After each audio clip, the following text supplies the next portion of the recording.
রামায়ণের পাতালপুরীতে এক রহস্যময় বাতিচার মধ্যে লুকিয়ে ছিল এক অসুরের প্রাণ। আজ জানবো সেই ঘটনা যেখানে বীর হনুমান কৌশলে ভেঙে দিলেন আহিরাবণের জীবনবাতি। শুরু হলো এক অলৌকিক যুদ্ধের গল্প। এই কাহিনী রামায়ণের এক অজানা অধ্যায়। যুদ্ধ চলছে রাবণের সঙ্গে। সেই সময় রাম ও লক্ষ্মণ অপহৃত হলেন পাতালপুরীর রাজা আহিরাবণ দ্বারা। কিন্তু প্রশ্ন হলো, কিভাবে পরাজিত করা যায় এই মায়াবী অসুরকে। আহিরাবণ ছিলেন তন্ত্র সাধনায় সিদ্ধ। তিনি জানতেন শরীর মরে গেলে জীবন রক্ষা করা যায়, যদি প্রাণ লুকিয়ে রাখা যায় শরীরের বাইরে।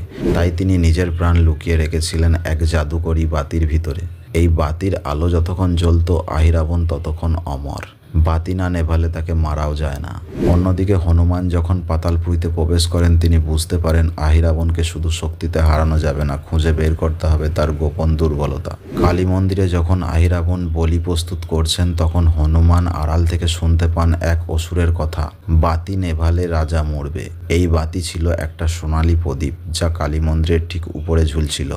দৃষ্টি আগোচরে কিন্তু মহাশক্তিশালী। বীর হনুমান কোনো দ্বিধা না করেই ঝাঁপিয়ে পড়লেন। অগ্নির মতো গতিতে তিনি বাতির দিকে ছুটে যান, কারণ সময় কম। আহিরাবণ বলি দিতে চলেছে রাম ও লক্ষ্মণকে। অবশেষে হনুমান সেই বাতিকে ছিঁড়ে এনে পাথরের উপর আছড়ে ফেললেন। মুহূর্তেই সেই সোনালি আলো নিভে যায়। বাতির ভিতরে লোকানো প্রাণভোমরা চুরমার হয়ে যায়।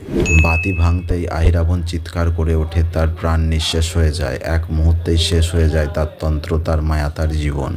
এইভাবে বুদ্ধি আর সাহসে ভর করে হনুমান রক্ষা করলেন রাম ও লক্ষ্মণকে। শুধু শারীরিক শক্তিতে নয়, এই যুদ্ধ জয় এলো গোপন রহস্য উন্মোচনের মাধ্যমে। আসল শক্তি শুধু বাহুতে নয়, মস্তিষ্কে। আর হনুমান তো এর জীবন্ত উদাহরণ। আপনি কি জানতেন এই বাতির কাহিনী রামায়ণে ছিল? কমেন্টে জানিয়ে দিন আপনার মতামত। আর এই রকম অলৌকিক পৌরাণিক কাহিনী পেতে চ্যানেলটিকে সাবস্ক্রাইব করুন।